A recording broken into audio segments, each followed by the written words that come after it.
Hello and welcome to the debate. I'm your host Sana Maqbool with you once again at PTV WORLD. We hope that everyone has had a wonderful weekend. To all our Christian brothers and sisters, a belated Merry Christmas to all of you. And of course, we also celebrated the birthday of our founder and the hero of Pakistan, Mr. Quaid-e-Azam Muhammad Ali Jinnah. And it was wonderful to be able to look back at his legacy and think about all the different things that we as a nation, of course, need to do, some of which we will be talking about today as well. In today's show, we will be talking about two very important topics, the first of which relates to the national security policy. This, of course, has been talked about before as well, and this was a need of the country. And we see that the National Security Committee meeting was held today in which this national security policy was presented. It was, of course, attended by all senior military and civil leadership. And a lot of the issues, both internal and external, were discussed in this meeting today. This is now going to be presented in the cabinet before we can take it forward. A lot of it, of course, needs to be talked about as to what exactly formed part of this policy, what sort of issues have been covered, what areas were covered, were there before, which have been added, which have been changed. Is there an entire strategic change as to how Pakistan will be looking at its security issues, both internal and external, moving forward? And then, of course, the kind of issues that we are looking at, what sort of solutions do they require? Have all of those been addressed, all the aspects taken into account? And the matter, of course, as to how those particular steps are actually going to be achieved, because a lot of it that perhaps would be agreed upon still needs to be implemented, and that would be the real question.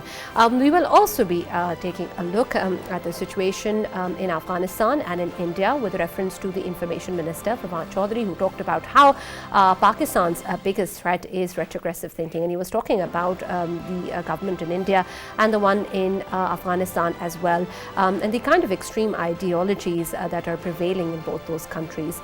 This was in reference to the statement from the Taliban regime regarding travel restrictions on women in the country, how they should not be offered a ride after a certain distance is covered. It also talked about other restrictions which included wearing of hijabs and that being a requirement for rights being offered to women in the country. And then, of course, previously the same was also extended to journalists and other TV presenters. This, of course, is quite different as to what the Taliban claims in terms of its overall stance towards women in the country with relation to their education as well and the kind of freedom that they are willing to offer. We will be discussing that in further detail as well, but then also looking internally as well as to whether or not this sort of retrogressive thinking that the Information Minister is talking about has seeped into our country as well, and whether or not we are handling the situation well. We are taking a notice of the kind of extremist ideologies that perhaps might also be growing in our country as well, and what really needs to be done about that. We will be talking about all of these issues in our show today, of course, with Mr. Farrukh Pitafi and Mr. Raja Faisal, as always, in the studios. And then we will also be joined by respected guests on Skype. For the first segment, we have been joined by Lieutenant General Retired Mr. Naeem Khalid Lodi, who's also a former National Security Advisor. Thank you very much, sir, for joining us on the debate. With regards to, of course, the national security policy, there are a lot of issues that can be discussed. But first of all, I want to talk about the fact that when we say that such a policy needs to be devised, keeping all the different stakeholders in mind, we've talked about the sort of synchronization that exists between the civil and military leadership in the country. We've talked about how all the different angles and parties and opinion holders are taken into account. Everybody is on board, and the kind of national security policy that needs to be devised needs that sort of participation and inclusivity. Has that been the case today? Do you think that the kind of policy that has come forward is reflective of this inclusivity? Are you asking me? Yes, Mr. Lodi. Thank you very much. It's a pleasure. First of all, I think we must congratulate Mohit Yusuf Saab for getting this, placing this policy in front of National Security Committee, and tomorrow or day after it will be approved by the cabinet. This is actually the mother policy and from it flows all the downstream policies, whether it is foreign policy or even economic policy, defense policy, food security, and everything. So this document is a basic requirement, was a basic requirement, and I'm very happy that it has seen the day. We've been working on it for a very long time. But when I was there for a short period of time, I made sure that it is circulated to all the stakeholders, all other ministries. Also, it went to GHQ and Foreign Office and Interior Office and Finance Ministry. And I'm very happy that now it has been completed and all that. So, the problem I think earlier was that the word security created some ripples, and although we all understand the expanded concept of security, and we know that the basic interest of any country is the welfare and security of the people. And security of people mean their education, their food security, their water security, and the environment and economic security, and all these things. So this document contains all these aspects, and I'm very happy that it will be in place. It will at least make sure that all other policies are aligned according to the guidelines which are within this policy, and no aspect is neglected, at the cost of others. And General So I Sahab, think it's a very good. General Sahab, thank you very much for enlightening us on that. Let me ask you, because you are someone who has been in the know. You have been a defense secretary, you have been defense minister, NSA as well. Do tell us, why is it that this country didn't have one national security document or policy for past 74 years? And pray, do explain the systemic problems. Thank you very much. I can only tell you my experience, because I've seen it not happening for the last about 10 years, let us say, while I was at a place where I could see these things happening. The reasons why it was not being approved, the reason why it was not being adopted, the basic reason was that it was being formulated and initiated at National Defense University, where students from the civilian students from the bureaucracy and the armed forces, they collectively used to make a presentation known as national security paper, which used to be converted into a draft national security policy and then circulated to all the ministries. Also, there was input from GHQ and other areas also. But the mere fact that it was being conceived to have been initiated at National Defense University, which is a military institution per se, although there we also train, civilian bureaucrats and everybody. I think that was the reason. And also, I also thought of changing the word security, replacing it with national policy, comprehensive national policy or something, so that this word security does not create that misperception that it means it is all about tanks and guns or military policy or defense policy, whereas it was never like that. Right. So I think, I can tell that I would give Faisal credit. also wants to ask General Saab, but I wanted to actually narrow this discussion to the systemic issues that I was talking about. There's a term called feng shui that actually talks about the flow of things. Do you think that there was lack of connectedness between various institutions? You are talking about NDU, but even when you talk about NSA, the office you held, and then the parliament and the cabinet and other departments, do you think that there was enough connectivity among them? I think to an extent, yes, I would agree to that. And a little bit of lack of trust also. And above all, if you allow me to say, non-interest of the people who were supposed to take interest and read the entire paper. Because only if you go through the whole document, you would come to know that it actually covers all the aspects of whether it's said about food.org and water policy and environment and economic policy and all that. And this input was not by the military. This input was by the specialists who were attending that National Defense University courses. But I think lack of interest of those who should have gone through this document, and that is why I give credit to Moeed Yusuf Saab that he at least made everybody understand and go through it and make them believe that it is a comprehensive policy and not something like defense policy only. General Lodi sir, as we know that Pakistan always was considered as a security state in past, and of course we hadn't had a national security policy at that time, though we were a security state. But now when the current government has been working really hard to turn it into a welfare state, and would you highlight to us that now when we are the welfare state, would there be some policies related to securing the welfare of the people, number one, and number two, when we talk about the natural resources, that includes of course the trees as well, and there would be some policies related to that as well, sir? Yes, I think you pointed out very correctly. This debate we'll have some other day whether Pakistan is or was a security state and now it has become a welfare state, and what is the change that you are also watching and we are also watching. But this document, because I've seen it, I've gone through it, there must be some modifications, I'm sure, but it contains all that which you are, indicating. For example, once we talk of welfare of the people, the things which come to your mind and our mind is education, justice, economic opportunities, and even what you talked about are resources, whatever resources we have underground and overground and everything. So this takes care of all those elements of national power which combine together to actually propel the country towards prosperity. That way, I think it is very heartening.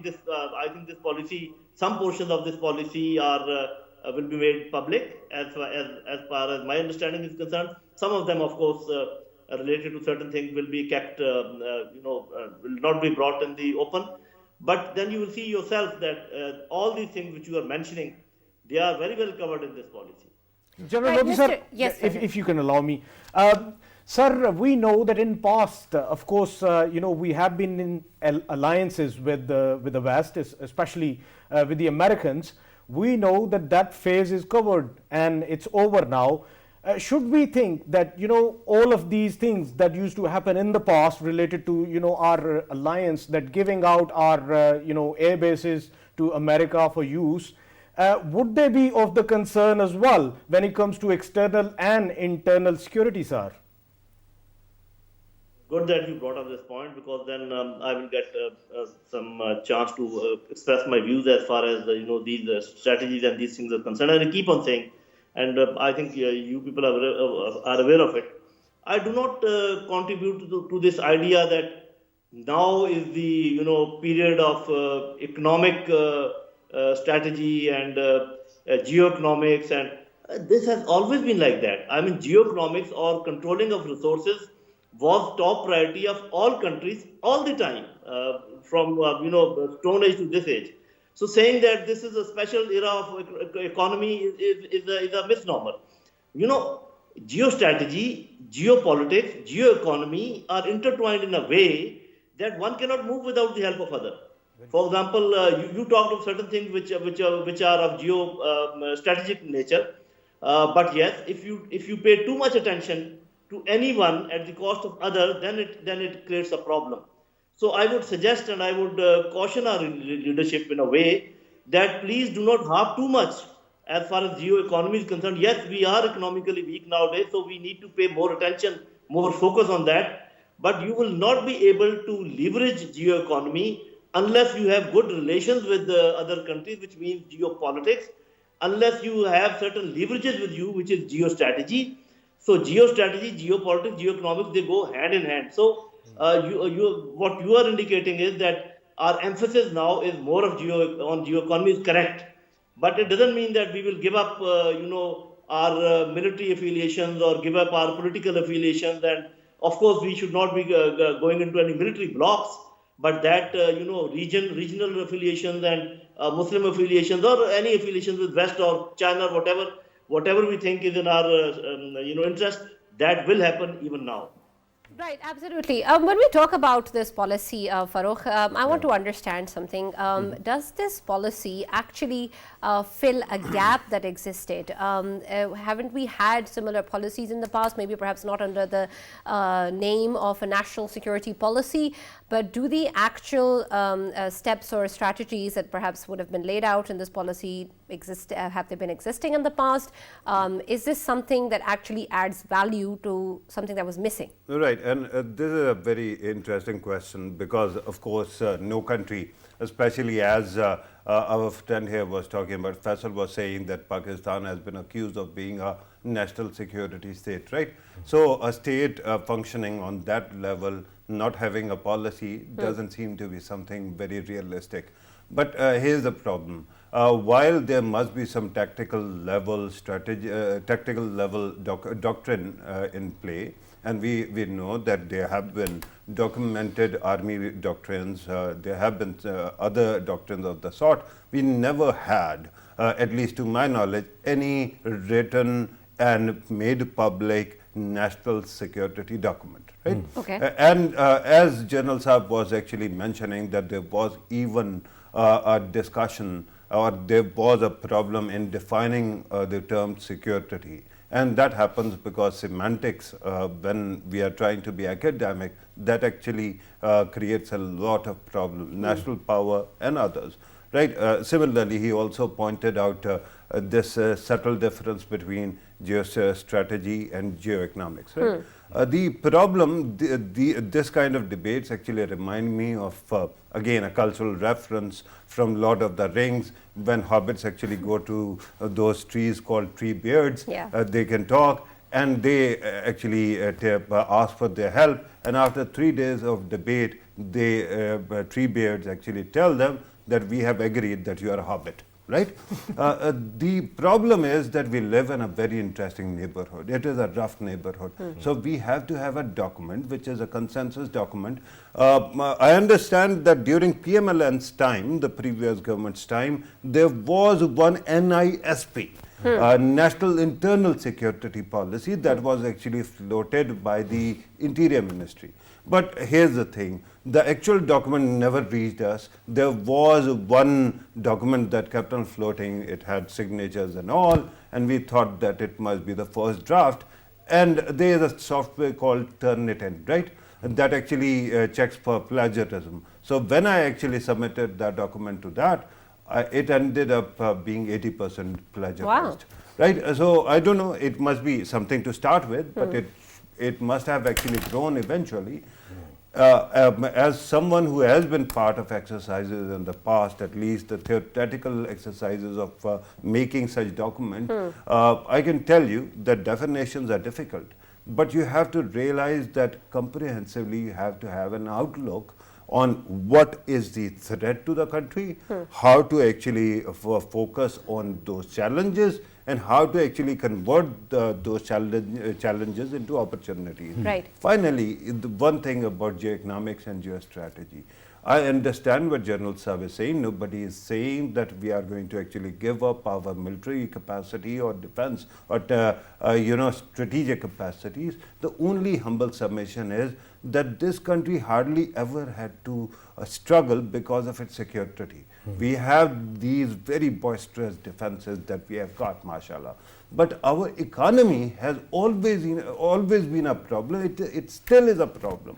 So interconnectivity, and because of Pakistan's geography, we can complement everything. We have started, this north to south corridor. We can have one day east to west corridor as well without compromising our security. Once we do it, Pakistan can become such a hub that we will always be blessed with so much economy that we can always take care of our defenses as well. Right, and when you talk about house, that is perhaps the most important question whenever a sort of document comes out, because it's easier to say that this is something that you're against, this is something that you want to accomplish, this is something that you believe in, this is a kind of a vision that you have. But when you break it down into how actually you're going to achieve that, that involves not just that particular policy paper or document, it also involves a lot of institutions, it involves people, it involves procedures, and a lot of things that are actually already existing existing in the country. Do you think, Mr. Lodi, that this document is prepared to do that, or has sort of taken into account all the different levels and all the different institutions that exist within the country that require that sort of change before this policy even becomes effective? I think Farrukh has covered it very well, that how the things ought to be. And let me tell you one thing, that as far as defense policy is concerned, it was being evolved very regularly. Of course, with this vacuum, I would say, on top, that first of all, we would make a document known as draft defense policy, would try to circulate to the government, to the top hierarchy, and to all other relevant ministries, to give their comments. And every time we beg that there should be a national policy through which all other policies must flow. But in the absence of this policy, which has now come up, then the Ministry of Defense and Defense Forces, they used to make a policy. Of course, they had to. Then they made strategy and all that. So what you are asking is, yes, this document will give guidelines. It will be a framework giving a direction that how in which direction to move, and what is the balance which has to be, as Farrukh Pitafi was talking, the balance between economy and strategy and politics and all that. So this is the document which is going to lay down these proportions. But do you think that the consensus for that has been achieved? Do we have a consensus the real strategy will have to on be what needs to be done by the relevant ministries? Is there consensus on what needs to be done, sir? Yes, it is a consensus document, because during my tenure also it was circulated to all the ministries, and they all gave their inputs. Then there was a grand meeting with all the secretaries present, and whatever inputs were given, if there was anything that needed to be sorted out, if there was anything which was crossing the inputs given by each other. So that was all, I think, properly coordinated. So now it is a proper consensus document with all relevant ministries on board, and after the approval of cabinet, it will become the Pakistan's apex policy. Sir, I just wanted to ask about, would there be any effect on the political parties that are using the element of extremism within Pakistan for their own politics, for their own political gains? Would there be any effect on them political parties as well? I think there must be very clear guidelines in this policy, because this is such an important element, which aspect which you have just pointed out, that without the mention of this aspect and without laying down a policy that how to deal with them, no policy will be complete. Although I have not seen the latest document, but I know that it was a part of the old draft, and I would say that this document will be incomplete if it does not lay down that how to deal with any threat, internal or external, and this is a grave internal threat which you have just pointed out. Right. There's a very easy technique to counter your question, Faisal. If I want to, I just wear the academic hat. Define extremism. We can never. Yeah. This becomes a problem of ethics, right? And there, if you don't want to do something, you can actually defeat the purpose, and that has been happening. Frankly, Sana, my own experience is that when you talk about consensus, and there is, let me explain the organogram a little bit here as well, as far as I understand. The biggest problem is that there are so many moving parts that in the end, what happens is that if you have a document which is skeletal, it might actually get some kind of agreement. The more flesh you add to it, they start disagreeing, right? And then there is one very subtle difference, although it is a policy. But of course, because it is a document, then eventually it has to someday land in the parliament as well. Right. But there was a change during the previous government, and that was very interesting. That before the previous government, I think it was PMLN's, usually parliament used to ratify international agreements and such broad vision documents, right? And they actually shifted it to the cabinet, and I've been since then waiting that one day the parliament will take those powers back, but at this moment that is not happening. So what happens is that when you talk about the government or executive, it is totally on board. But when you talk about building consensus, that can only be built in the parliament, right? And in the parliament, it will go after becoming a policy, so that becomes a problem, right? Regarding the capacity of some of our politicians and some bureaucrats as well, I was once told a very interesting story about a bureaucrat. It must be a joke, but it was very interesting. He says that one politician one day came and became a minister, and he kept on saying that I don't understand anything, what should I do? And he says that I went and told him, sir, only do one thing. I will do all the work. I will send you the document. You just sign and write seen on it, right? The English word seen. And in the end, when first day the documents came back, it was the Urdu alphabet seen, not the English seen, right? So that actually tells you that there is a problem of capacity as well. We'll have to work on that too. Sana, Right. very last question from General Lodi sir. As we know that throughout the world, everyone is placing themselves geopolitically, and we as Pakistan, I mean, it is talked about us as well that we are busy placing ourselves geopolitically wherever it's suitable for us. So can we say that this time the national security policy coming out at this time would be a statement towards our geopolitical positioning as well, sir?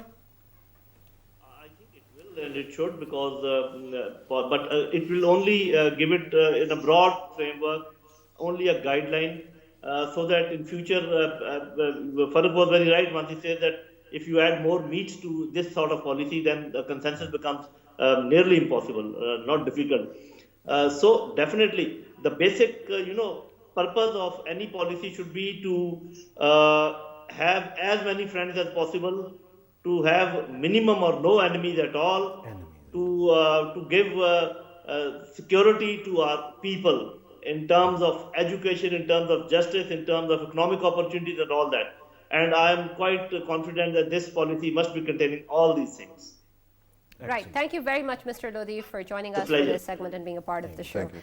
Before we move on to our next segment, Faisal, just my last question to you with regards to the national security policy. Can you help me understand how exactly is this going to be ensured? Who's going to be, what is the hierarchy? Is there an existing structure that we will be following in terms of ensuring that this actually is implemented? There's so many committees springing up and they seem to have overlapping portfolios. Who's going to look after this?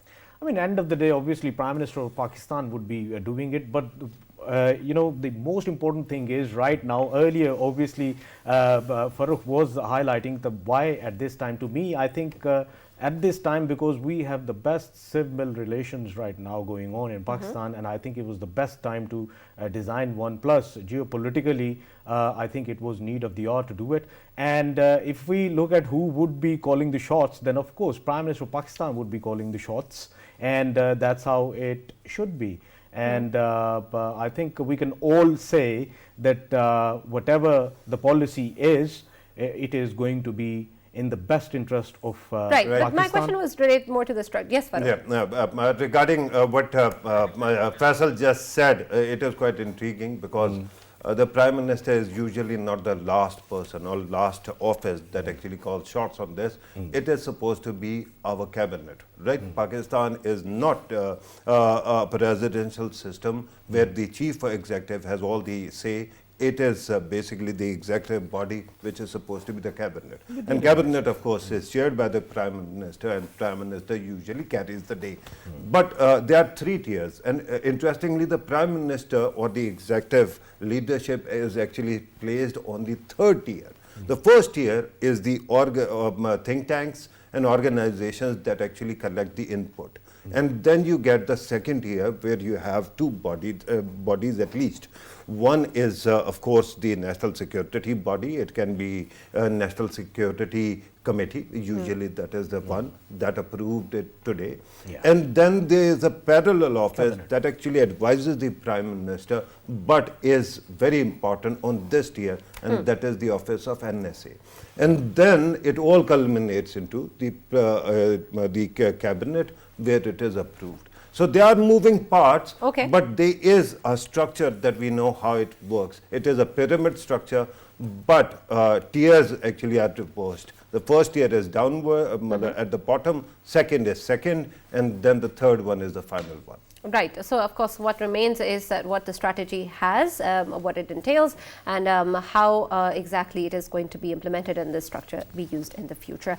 Let's move on to our second segment, which is, of course, with reference to what the Information Minister has spoken about. Pakistan's challenge is retrogressive thinking, and he was referring to India and Afghanistan and the regimes there and the kind of extremist ideologies that are prevailing in both those countries. We'll talk about this in further detail. We've been joined by our guest online, Mr. Farrukh, who's an Afghan affairs expert. Thank you very much for being a part of the show once again. Mr. Farrukh, with reference to what recently has developed in Afghanistan, the announcement with regards to restrictions on women's movement, restrictions on them wearing hijab before they can be offered a ride, and similar restrictions that have existed in terms of journalists who are presenting on television. We see that, of course, this is not in line with what the Taliban regime has been talking about with reference to them having a softer stance or allowing the kind of expectations that the international community has from them. Is this development something which was expected, something which the Taliban regime was bound to do, or is this something that is that seems like a step back as to what the Taliban was progressing towards?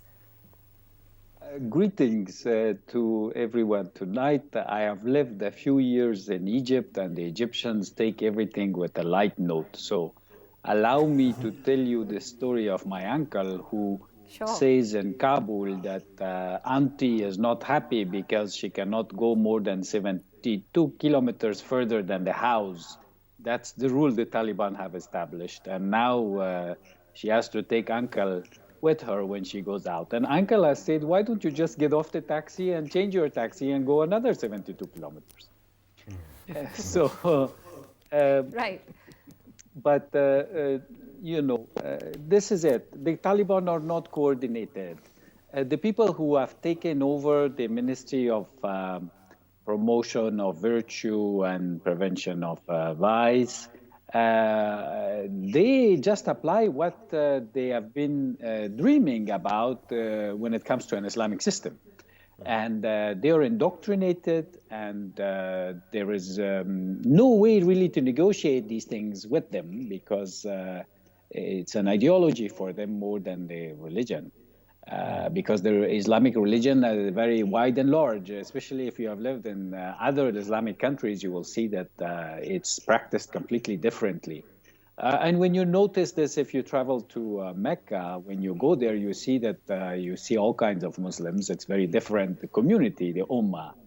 But this particular group, the Taliban, have learned their religion in a certain way, and they intend to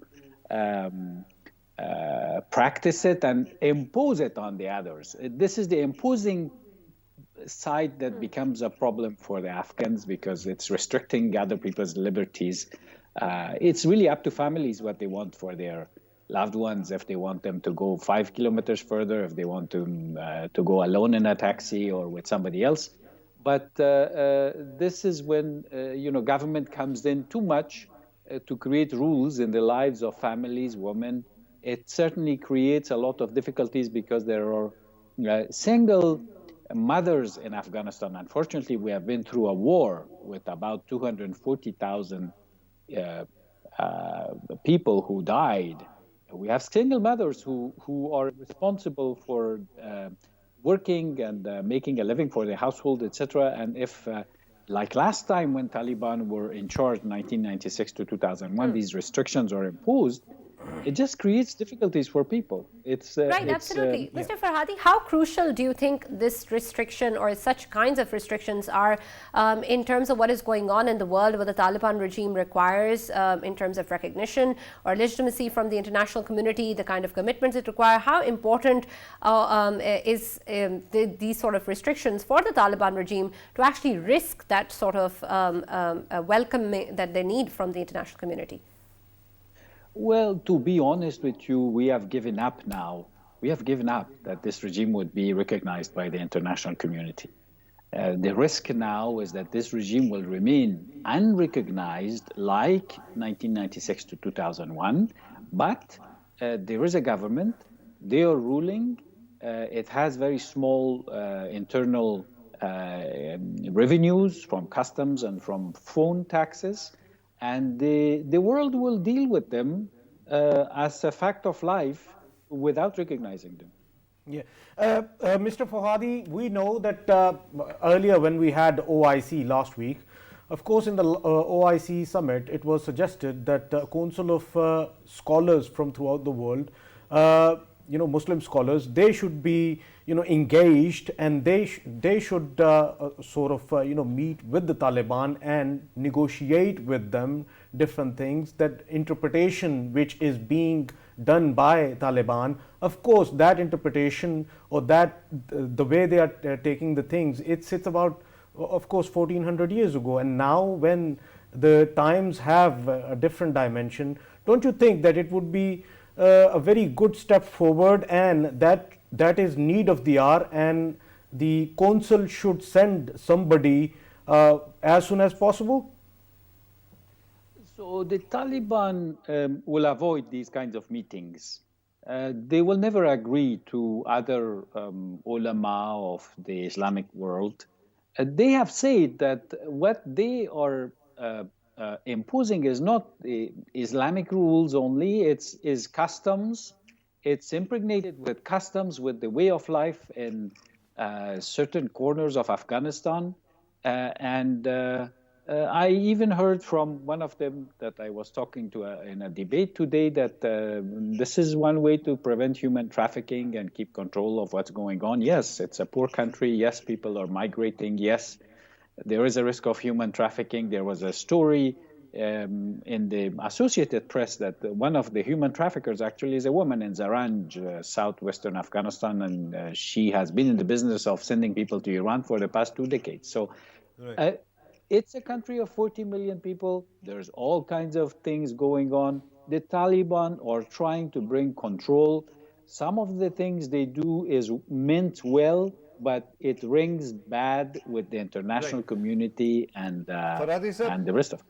And that's an excellent point. Although, may I point out that restrictions are only for women, and while when you talk about this human trafficking issue, it is not related only or limited to women. Men also are trafficked. But regardless, first of all, let me compliment you. At the very start of the smile with which you opened, initially I thought that I'm going to call it $1 million smile. Then a little bit later I thought that you were smiling, the smile that we call Mona Lisa smile, where there is something, you know more than you are letting on. But regarding what Faisal asked, let me actually put the same question in a different manner about interpretation or religious arguments with Taliban. Which one is more a valid argument when you are going to approach Taliban? Is it going to be a religious argument, or is it going to be money? Look, I would say trust. In the Afghan way of life, if we are able to talk to them for some time and reason them and say, look, brother, this really doesn't make sense. We have to do something else. We have to find a different way, etc. For now, we have to speak otherwise because we have to gain legitimacy. Even today, there was the deputy minister, Mr. Stanikzai, has said that there are two powerful armies in the world, the United States and the Taliban. So this shows that these people are not talking out of a script. They don't think about what they are saying. They are emotional, they are sentimental. And this is not how this sensitive time should be managed in Afghanistan. While the acting foreign minister, Mr. Motaki, had said a few days ago, the US is a great country, you should be generous with us and release our reserves. So the tone between the minister and the deputy foreign minister is not unified, you see. These people have been fighting, they have their own authority. They had one enemy, but now the enemy is gone, and they will rule the way they want individually. Mr. Farhadi, our information minister, when he was speaking, he talked about the challenge for Pakistan with reference to Afghanistan and India was retrogressive thinking and what was going on. But when you talk about thinking, that is a difficult thing to fight against. How do we sort of help change, bring about a change in what people think, or the kind of way that people work or believe, what their perspective is? That is a difficult thing to do. And where does one start? It's very difficult. A change of culture in a society is difficult. In some parts of Afghanistan, people do think this way. There's no need for Taliban. You don't see the woman when you travel there. This is not easy to change. I will be the first one to admit. But all countries have to sort of adapt themselves to an international guideline of how they manage the lives of human beings. In this case, the women's rights coming under extreme pressure because of restrictions of movement, etc. But to change these things, you have to. It takes decades. You have to go inside families, educate, change people's minds, change fathers' minds, brothers' minds. It's complicated. I have to say, in this, we have to admit defeat right now. Right. So the next step forward at the moment with regards to what is going on in Afghanistan or any other part of the world would be what? Well, as far as Afghanistan goes, the first thing for us now is stability. The first thing for us is that the Taliban stay together, and God forbid if they start fighting with each other, or Daesh and ISIS and those elements, then there is no alternative security system in Afghanistan. They have all the security, they have collected all the guns, but if they start fighting with each other, which today in Badakhshan, two of their commanders have fought with each other, we don't know over what.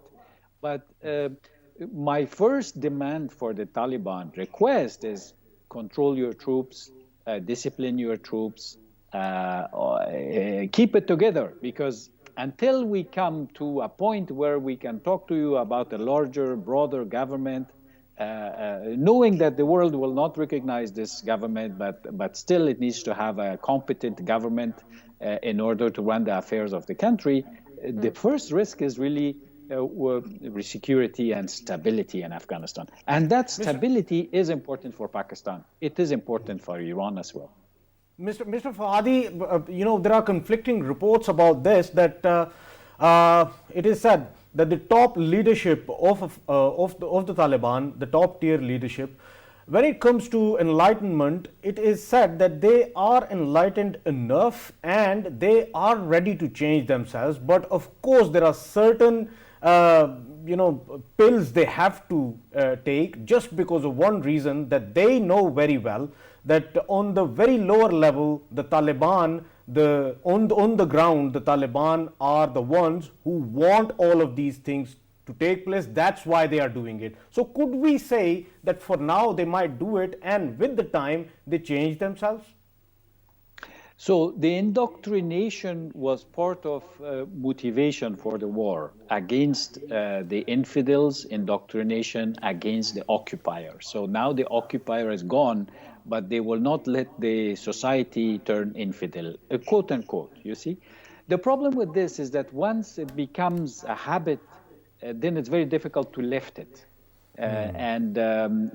When these restrictions come in, the people who protest or the people who are not happy, they leave the country, but then the other people will live with it. And I have lived in Saudi Arabia in my career as well. It was like this. up to 5-10 years ago that, there were these restrictions. These are realities that anybody who has traveled to these countries knows. It's very difficult. In the case of Saudi Arabia, Prince came in, MBS, and said, no, we have to change these things. But he was powerful enough to have influence over the Vice and Virtue Ministry to do that. In Afghanistan, it'll be very complicated. It's very complicated. There are some things that we have to accept about Afghanistan today and say, what we want is stability. And there are things that we are going to lose as well. When we look at the situation in Afghanistan, Farrukh, and the kind of position that Pakistan has been and is in at the moment, what do you think the impact is of these sort of steps taken by the Taliban regime and the kind of restrictions that they're imposing or the kind of measures that they're taking? Does this not put Pakistan in a precarious position? How will we be able to maintain the sort of balance that is required for us to also motivate the international community to engage with the Taliban while at the same time this is what's going on in the country? Right. I think this is a very important challenge. It is an existential one. Remember that any society cannot function without the active participation of 50% of its population. In Pakistan, women are 50%. It is the case with Afghanistan, give or take 1-2%. But without actually including them, and I keep on going back to the origin of Islam, and where in the Islamic society, the first female role model, that was Hazrat Khadija, the first wife of the Holy Prophet, was a businesswoman. She was an active part of the economic equation of the society, right? So any interpretation that restrains women in a war-torn country like Afghanistan, where in many families the male issues and male guardians of the family have died, there you actually ask them to travel along with some kind of male supervision is really sad. And I think someday we'll have to actually convince Taliban as well. But where I don't agree, and that is a problem, remember that Taliban are doing this because of this, that, the other thing. If you cannot handle what you are doing, then you will also go the same end that the previous government went, because the previous government was not inclusive. And if you are going to repeat their flaws in the opposite direction, perhaps, you are going to have the same situation. So why should I keep on actually looking at the excuses why they might have been doing this, right? 7 minutes into the program, Faisal smiled for some reason. 12 minutes later, he frowned for some reason. But why should I worry about that? Because whatever he says actually is communicated. I don't have to read the body language, right? Same goes for the Afghan Taliban. Now, my concern about my country is, and I'm really thankful for people, may it be information minister, may it be army chief, may it be other politicians in other parties. For example, Khurram Dastagir Khan in PMLN, Raza Rabbani in People's Party. These are the people who know that these rights cannot be compromised. Sure. And what Taliban are selling is not Islam, right? It is essential to have these voices in the country. Otherwise, honestly, we are toast, because there are, at least Pakistan's media at least, has an extreme right-wing bias. And that's why they keep on pretending that the people of Pakistan are also very radicalized, which is not the case. The only failure is because, I'm sorry I'm using this word, but 90% nincompoops are sitting on your screens. And they are not teaching people or telling people what exactly is right. And that women studying or women going to school, women going to workplace is not against the spirit of Islam. When you cannot communicate that, in the end, media pretends that this is the opinion of the entire country, which is not true. In my village, women go and partake all the economic activities. The city where I live in, this happens. I come from a part feudal, culture, and their women actually go to school and they now also go to workplaces. Exactly. So why should I keep on inventing excuses for people who don't understand what religion is, and they keep on dragging us to the previous century? And Mr. Farhadi, yes, Sana, I just wanted to ask a few questions from Taliban as well. You know, if they talk about, fair enough, they say, oh, women education would only be allowed if there are only female schools. Fair enough. There are few only female schools in Europe as well, in Pakistan as well. Only female universities as well in Pakistan. Fair enough. But I just wanted to tell them that you have to, if you want to have the female teachers in there as well, according to your requirement, then them teachers, they have to go through a process of studying as well. They have to go through a process of traveling to a university as well. So you have to allow these things. And if your wife and if your daughter and if your mother is ill, then of course you would like to take your daughter, mother or wife to a female doctor. For doing so, you have to have a society that allows education so that a woman from your society becomes a doctor by going through all of that system. My last question. One line, yes, sorry, Sana. It actually takes me back to a book that was written by, Sarah Salari, is a professor, a brilliant author, essayist actually. The book is called Meatless Days. It is a small book, right? It's very small volume.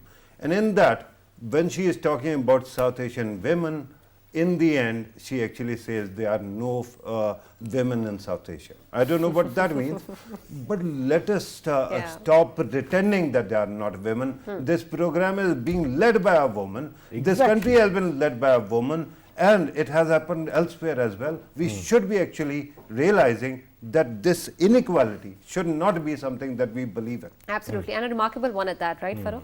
Huh? And a remarkable one at that. Yeah, I agree. I'm praising you already. Thank you. You keep fishing for more compliments, Absolutely. but I am full of more the compliments. merrier. Mr. Farhadi, my last question would be to you. With regards to all the kind of issues that we're highlighting and their importance, does the Taliban regime actually realize that, or also in terms of the threat to their government, is this something that they actually have in mind? Like you said, they can go on without recognition or legitimacy. Do they actually feel a threat to their government? Some of them do. Some of them do. Some of them are remote from realities. We are dealing with a group that now several groups inside with different sensitivities.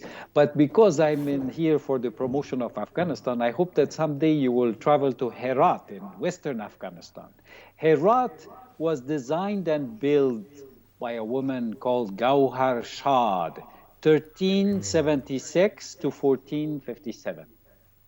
600. That's an answer. Thank Very you good so answer. much, Mr. Farhadi, for being with us. Always a pleasure. Thank you everyone for watching the show.